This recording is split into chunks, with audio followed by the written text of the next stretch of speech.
You know, our brains are working overtime every single day, trying to make sense of this crazy world. But what if I told you that sometimes our own thinking can get, well, trapped? In this explainer, we're going to dive into some of the hidden traps our own minds set for us and, more importantly, how to spot them. So, let me ask you this. Have you ever jumped to a conclusion? I mean, you hear one tiny little detail and bam, your brain just fills in all the rest, creating this whole story? Yeah, of course you have. We all do it. It's a mental shortcut, but here's the catch. It can seriously lead us down the wrong path. And the reality is, we're surrounded by these tricky arguments all the time. They're basically arguments built on flawed reasoning. They're designed to persuade us, not with solid proof, but by playing on those exact mental shortcuts we just talked about. The official name for them? Logical fallacies. And trust me, once you start seeing them, you'll see them everywhere. All right, so let's meet a couple of the biggest offenders. You can think of them as the master tricksters of the argument world, and they are so surprisingly easy to fall for. Okay, on one hand, we've got the hasty generalization. That's when you jump to a huge conclusion with almost no evidence. And on the other hand, the good old bandwagon fallacy.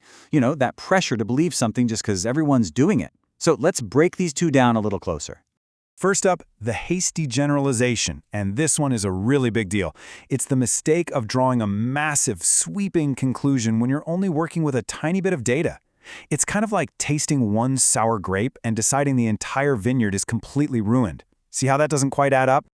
I bet you've heard this kind of thing, right? Oh, I met one person from that city, and they were rude. So everyone from that city must be rude. That is a textbook hasty generalization. You're taking one little interaction and painting a whole group of people with the same brush. It's a super common trap. Okay, next up is the bandwagon fallacy. This one taps right into our deep down desire to belong, to be part of the crowd. It's the flawed argument that a claim has to be true, simply because a lot of people believe it. It's all about mistaking popularity for actual proof. We see this one all the time, especially in ads or on social media. Everyone is buying this new phone, so it must be the best one on the market. But hang on a second. The argument gives you zero facts about the phone's quality, right? It only tells you that it's popular. That's the bandwagon effect pulling you in, and it's exactly how bad ideas can spread like wildfire online. So, spotting these traps is awesome. That's step one. But what's step two? How do we actually defend ourselves against them? Well, the best defense is a good offense.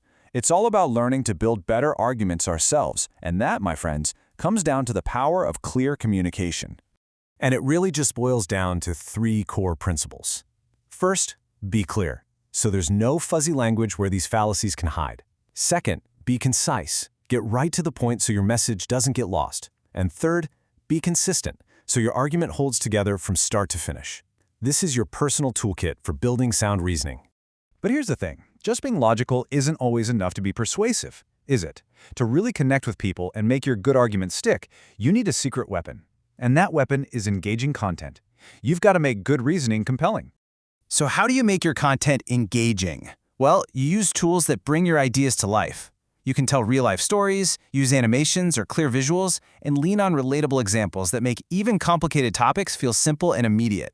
You see, when you learn to spot these fallacies in other people's arguments, and you start building strong, clear arguments yourself, you're doing more than just thinking critically. You're actually developing the skills of a super reasoner. And hey, fantastic job! You've just learned how to identify two of the most common thinking traps out there. That is a seriously powerful new skill for navigating a world that is just full of tricky arguments. So what's the ultimate takeaway here? It's simple, really. Remember not to jump to conclusions with too little evidence. And definitely don't believe something is true just because everyone else does. The most important thing you can do is think for yourself. All right, so I've got a challenge for you. As you go about your day, just keep your eyes and ears open. Now that you know what you're looking for, I'm curious, what tricky argument are you going to spot first? Happy reasoning!